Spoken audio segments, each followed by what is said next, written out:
Santa Monica, California. Late summer, 1960. The yard sale stretched across the front lawn of a modest house 3 blocks from the beach, the kind of sale where everything costs less than it should because someone needs the money now. Marilyn Monroe had pulled over without thinking, drawn by a white dress hanging from a clothesline, swaying in the wind like something caught between staying and leaving.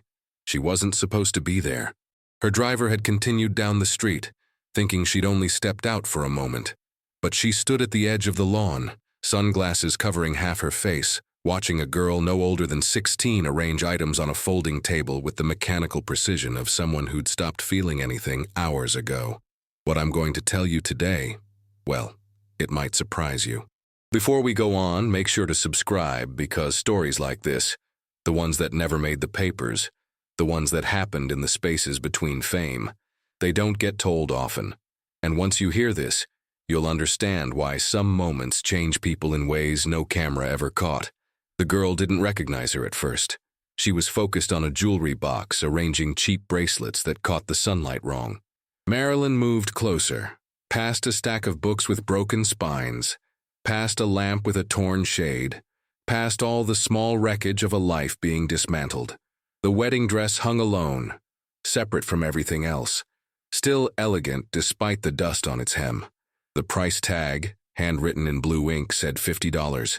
$50 for something that should have been kept in tissue paper, in a cedar chest, in a place where memory lived protected.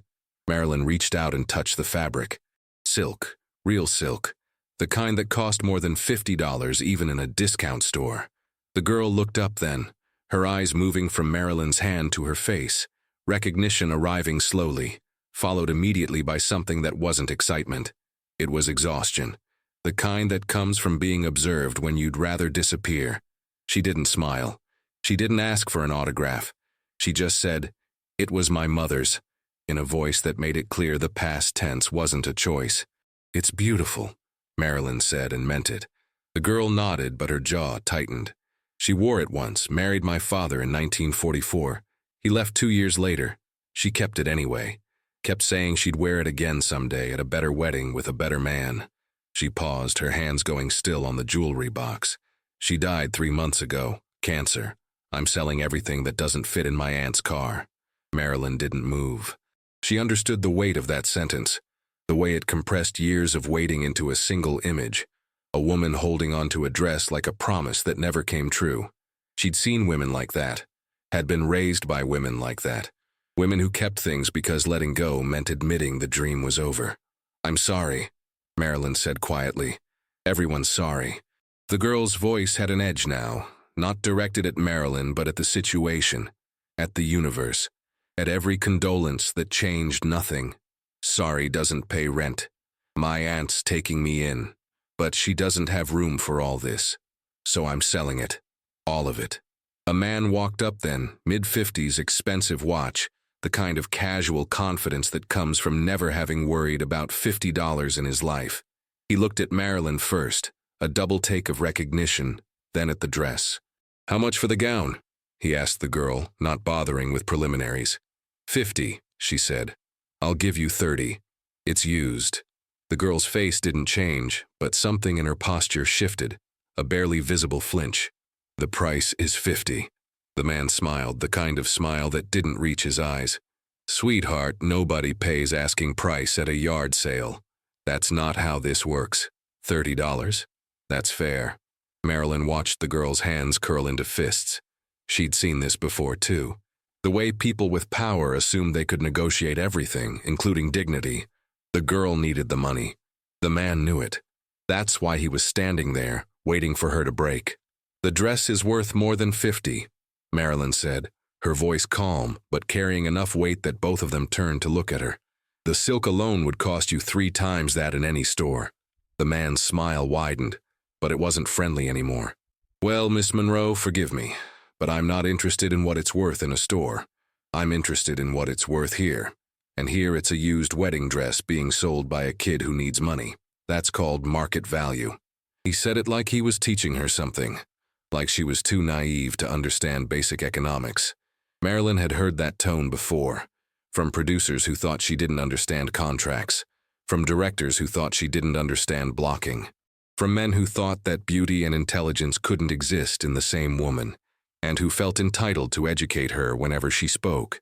She could feel the girl watching her, could sense the exact moment when the girl realized that this wasn't just about the dress anymore. It was about something larger, something neither of them had named, but both of them recognized. "You're right," Marilyn said, her voice softening in a way that made the man lean in slightly, thinking he'd won. "Market value matters. So does context." She turned to the girl. "Would you take 60? The girl blinked. "You want to buy it? If you're willing to sell it to me." Marilyn opened her purse, pulled out 3 $20 bills and held them out. Not with pity, not with performance. Just a transaction, one woman to another, with the kind of respect that said, "I see what this cost you and I'm not going to make it worse." The girl took the money, her hands shaking slightly. The man made a sound, something between a laugh and a scoff.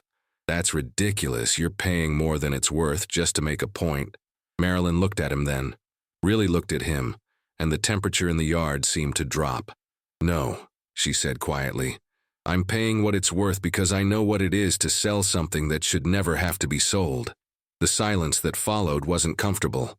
The man's face shifted, the smile finally dying, replaced by something that looked almost like embarrassment but wasn't quite self-aware enough to get there. He muttered something about having somewhere to be and walked away, his footsteps too loud on the concrete. The girl stood there, holding the $60, staring at Marilyn like she'd just witnessed something she didn't have words for yet. "Thank you," she said finally. "And it wasn't just about the money." "Keep it safe," Marilyn said, nodding toward the bills. "Don't let anyone tell you it's not enough." She took the dress carefully, folding it over her arm with the kind of reverence usually reserved for something sacred. The girl helped her, smoothing out the wrinkles, and for a moment they were just two people handling a piece of silk that represented more than fabric, more than a marriage, more than a transaction. It represented the things women carried, the things they kept, the things they had to let go of when the world didn't leave them any choice. Marilyn walked back to the street where her driver had finally circled back, looking confused and mildly panicked. She got in without explanation, the dress laid carefully across the back seat.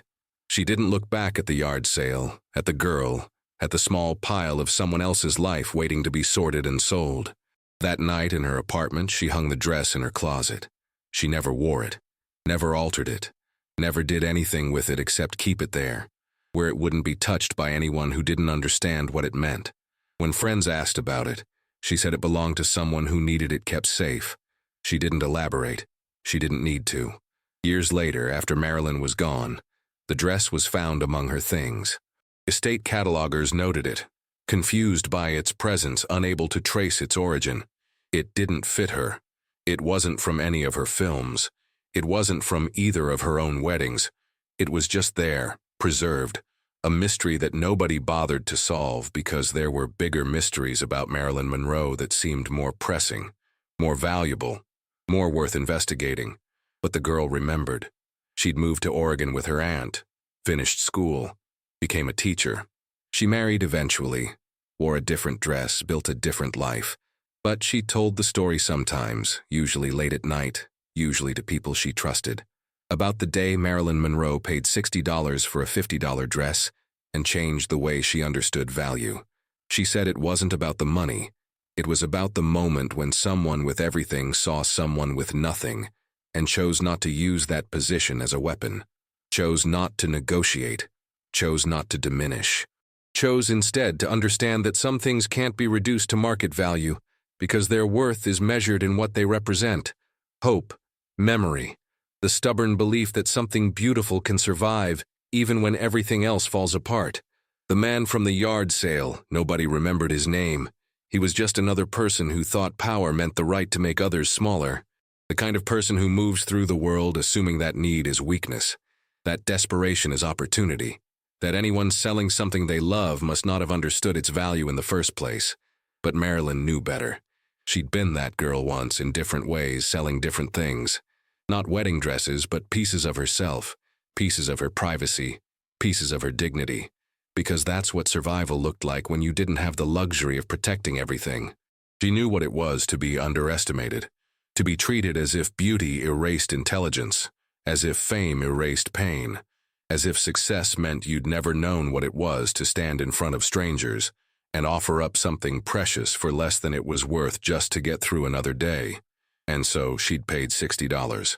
Not to save the girl. She wasn't naive enough to think $60 saved anyone from the larger machinery of loss and necessity.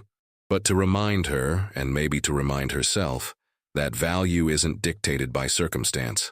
That worth doesn't decrease just because the world isn't paying attention. That sometimes the most radical thing you can do is refuse to participate in someone else's diminishment, even in small ways, even when nobody's watching. The dress hung in that closet for years, a ghost of someone else's wedding, someone else's hope, someone else's careful preservation of a dream that never materialized. Marilyn never explained why she kept it. She didn't need to. Some acts of preservation are their own explanation. If you stayed with this story until now, you understand something about Marilyn Monroe that the cameras never caught. Subscribe, not because I'm asking for support, but because there are other stories like this. Moments that mattered not because they were public, but because they were true. And the truth about people, the real truth, lives in these small decisions, these quiet refusals to participate in cruelty, these moments when someone chooses dignity over convenience. The girl never saw Marilyn again, never got to thank her properly, never got to tell her that $60 mattered less than the look on that man's face when he realized he'd been outwitted by kindness. Never got to say that she thought about that afternoon every time someone tried to tell her what she was worth, and that she'd learned something that day that no classroom ever taught her, that grace isn't about being soft, and strength isn't about being loud. Sometimes it's just about refusing to let the world make you smaller than you are. And Marilyn, who spent her entire life being reduced, being explained, being told what she was and what she meant and what she could possibly understand, she knew that lesson better than most. She'd learned it the hard way, in rooms full of men who thought her beauty made her simple, in studios that thought her fame made her grateful, in a world that confused vulnerability with weakness and used both against her whenever it was convenient. But on that afternoon in Santa Monica, standing in front of a yard sale that smelled like endings, she chose something different. She chose to see the girl not as an opportunity, but as a person. She chose to pay $60 not to prove a point, but to preserve something that deserved preserving. She chose, in the smallest and most profound way possible, to be the person she'd needed when she was younger, the person who would have said, "You're worth more than they're offering." Don't believe them when they tell you otherwise. The wedding dress stayed in the closet. The girl moved on with her life.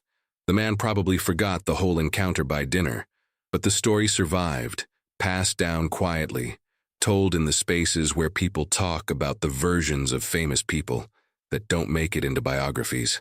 The Marilyn who wasn't performing. The Marilyn who wasn't calculating.